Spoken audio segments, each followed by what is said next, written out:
फैज़ाने तेगली Shah channel को subscribe करें ताकि आपके पास नई नई नात व तकरीर की वीडियो मिल सके। तीन निशानी अकाली सलाम ने बताई है, वो तीन निशानी मिल जाए या उनमें से कोई एक मिल जाए, खुश हो जाए, चर्चा करें, बताएं लोगों को।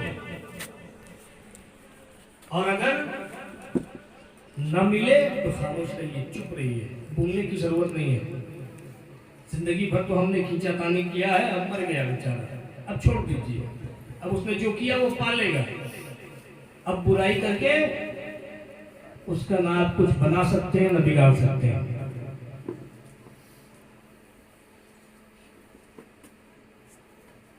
पहली निशानी, नबी पाक सल्लल्लाहु अलैहि वसल्लम फरमाते हैं कि मोमिन की मौत पसीने से है।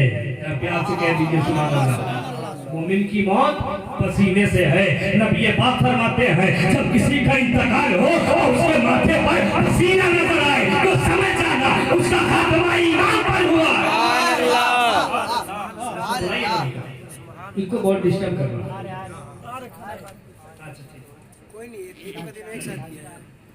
ये पहली निशानी थी। दूसरी निशानी, नबी पाक सल्लल्लाहु अलैहि वसल्लम फरमाते हैं कि जब किसी का इंतकाल हो और आंखों से पानी बहने लगे, आंसू बहने लगे, कभी ज्यादा बीमार है, बिस्तर पे बहुत दिन से है, कमजोर हो गया, तो आंखों के हल्के में, गड़े में पानी चलने लगे। ये सब मेरा प्रैक्टिकली है, मैंने कई बार आजमाया है, मैंने देखा है। आका इस्लाम फरमाते हैं दूसरी निशानी कि जब किसी के इंतकाल की खड़ी हो उसकी आंख से पानी गिरने लगे, जब किसी की रूह निकले, आंख से आंसू बहने लगे, तो समझ जाना उसका खात्मा ईमान पर हुआ। दूसरी निशानी है ये। और तीसरी निशानी, आका इस्लाम फरमाते हैं कि जब किसी की रूह निकल जाए, दम निकल जाए, और उसके बाद उसके नाक का ये नथना फूल जाए, सुराख बड़ा लगने लगे, तो समझ जाना खात्मा ईमान पर हुआ है। ये तीन निशानी है, भूलेंगे नहीं ना, याद रहेगा। ये ईमान पर खात्मे की निशानी है। ऐसा नहीं कि चेहरा नहीं चमकता है, चमकता है, लेकिन सिर्फ चेहरे के चमक पे हमें धोखा नहीं खा जाना है। अक्सर ऐसा होता है जो चीज दिखती है वो होती नहीं है, जो होती है वो दिखती नहीं है, तब क्या करेंगे। एक साल पहली बरसी है, ये पहली बरसी है। आप कौन है उनके? साहबजादे हैं। अल्लाह पाक। एक साल पहले उनका विसाल हुआ, पूरा एक साल हो गया। आप लोगों में से बहुत से लोग होंगे उस वक्त जब इंतकाल हुआ होगा। आज उनके घर की जो हालत है, उनके बच्चे हो, बेटी हो, शौहर हो, जो भी घर के लोग हों, तो एक साल पहले जिस वक्त इंतकाल हुआ था इसी हाल में थे, इसी कंडीशन में थे? नहीं, बहुत रो रहे हैं, बहुत चिल्ला रहे हैं, बड़े बेसब्री का आलम है ना, बहुत अजियत है, तड़प रहे हैं, करार नहीं, सुकून नहीं, चैन नहीं, रोना है। आज वो चीज नहीं है। गम तो है, तकलीफ तो है, अजियत तो है, लेकिन सब्र के साथ है। रब ने सब्र दे दिया, तस्कीन मिल गई है, करार मिल गया है। लेकिन उस वक्त ऐसा नहीं था। ये तो एक साल की बात है ना, मैं आपको और करीब से समझाऊं। कभी आपने गौर किया हो, शायद हमारे बड़े भी मौजूद हैं, जब किसी का इंतकाल होता मैयत घर में रखी रहती है, उस वक्त का माहौल, और फिर जब हम मैयत लेके कब्रिस्तान पहुंचते, दफना करके वापस आते हैं, जब वापस आते हैं तो घर का माहौल बिल्कुल बदल जाता है।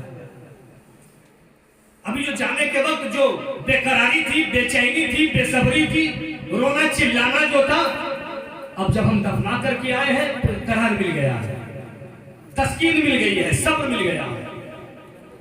अब वो बेचैनी नहीं है, वो बेकरारी नहीं है,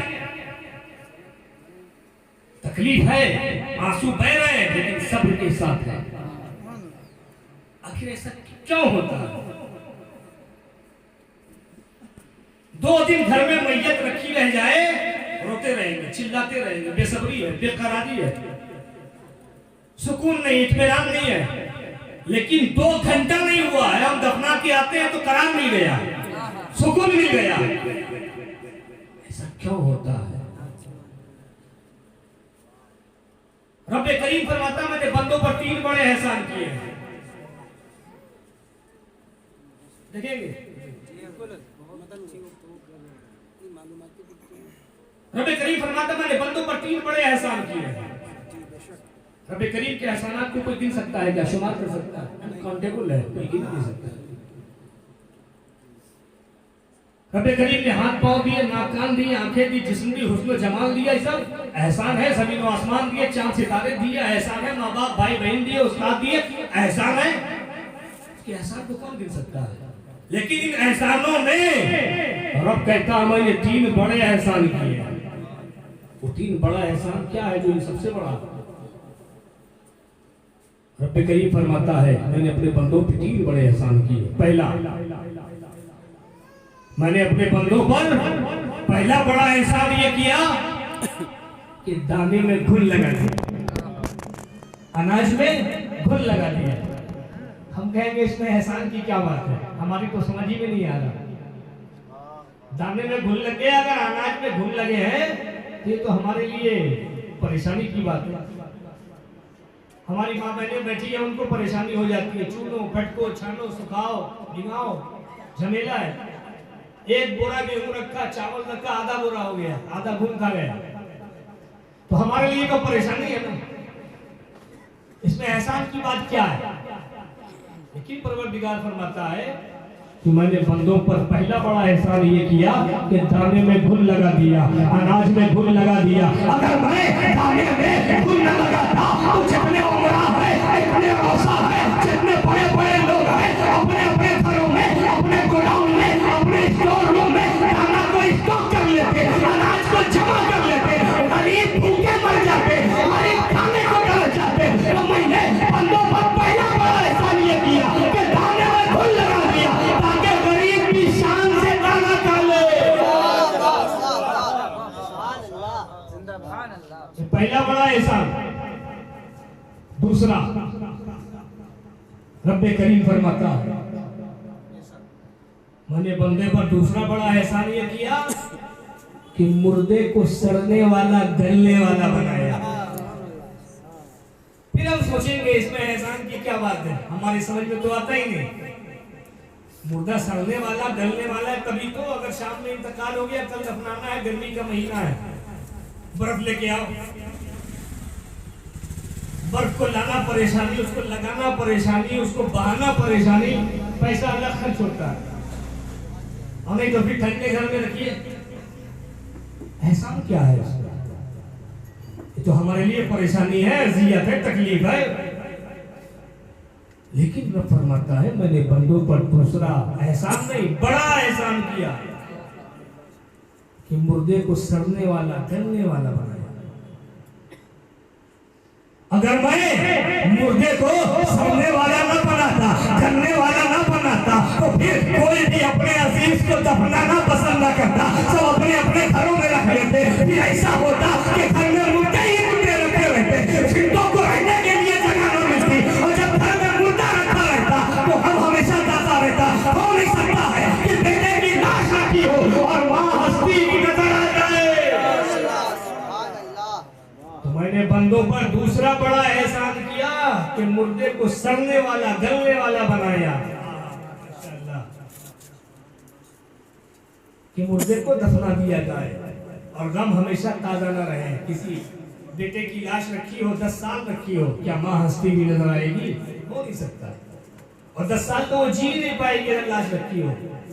साल 2 साल में माँ भूल के खत्म हो जाएगी बेटे के सदमे में। रब का एहसान है ये, दूसरा बड़ा एहसान। अब रब्बे करीम का तीसरा बड़ा एहसान सुनिए। परवरदिगार फरमाता मैंने बंदों पर तीसरा बड़ा एहसान किया। तीसरा बड़ा एहसान मैंने ये किया कि जब किसी का इंतकाल हो जाता है तो उसके घर वालों को, उसके अजीजों उसके प्यारों को मैं सब्र दे देता हूँ, मैं करार दे देता हूँ, मैं तस्कीन दे देता हूँ। अगर मैं दिलों को सब्र रखूं, बेसब्रा रखूं, बेसकून रखूं, बेकरार रखूं, तो फिर एक के सदमे में इंतकाल होता चला जाएगा, घर का घर वीरान हो जाएगा, बस्ती की बस्ती वीरान हो जाएगी। तो मैंने बंदों पर तीसरा बड़ा एहसान किया कि जब किसी का इंतकाल हो जाता है तो उसके घर वालों को मैं सब्र दे देता हूँ, कि अजीजों को मैं करार दे देता हूँ। तीसरा बड़ा एहसान परवरदिगार का। अब वहीं आ जाइए जहां से मैंने नुक्ता उठाया था। परवरदिगार सब्र तो देता है, मगर कैसे देता है? कभी आपने गौर किया हो, जब मैयत उठाई जाती है, जब तक मैयत उठाई नहीं जाए, भले 2 दिन मैयत रखी हो, घर में रोना पीटना लगा रहता है, बेसब्री, बेकरारी है, अजियत है, तकलीफ है। लेकिन जैसे ही कब्रिस्तान से हम वापस आते हैं, घर का माहौल बदल गया है, तस्कीन मिल गई, करार मिल गया, सुकून मिल गया, सब्र मिल गया। 2 घंटे में हो क्या गया आखिर, जो 2 दिन में ना हो पाए? अल्लाह सब्र तो देता, कैसे देता है? रसूल पाक सल्लल्लाहु अलैहि वसल्लम फरमाते हैं, सरहुल में इमाम जलालुद्दीन सयूती रहमतुल्लाह अलैहि 9वीं सदी के मुजद्दिद हैं, लिखते हैं, हदीस पाक नकल करते हैं, फरमाते हैं, आका अलैहिस्सलाम फरमाते हैं कि हर कब्र पे फरिश्ता मुकर्रर होता है। जब मिट्टी देख के लोग वापस पलटते हैं तो उस कब्र का फरिश्ता कब्र से एक मुट्ठी मिट्टी लेता है और फिर उसके घर वालों के तरफ, उसके असीसों के तरफ, उसके प्यारों के तरफ वो कब्र की एक मुट्ठी मिट्टी को फेंक देता है और कहता है, आज से तुम लोग इसे भूल जाओ। ये कब्र की मिट्टी पड़ने का असर ये होता है, अब दिलों को करार मिलने लगता है, दिलों को सुकून मिलने लगता है। रब्बे करीम इस एक मुट्ठी मिट्टी की बरकत से दिलों को सब्र कर देता है। इतनी बात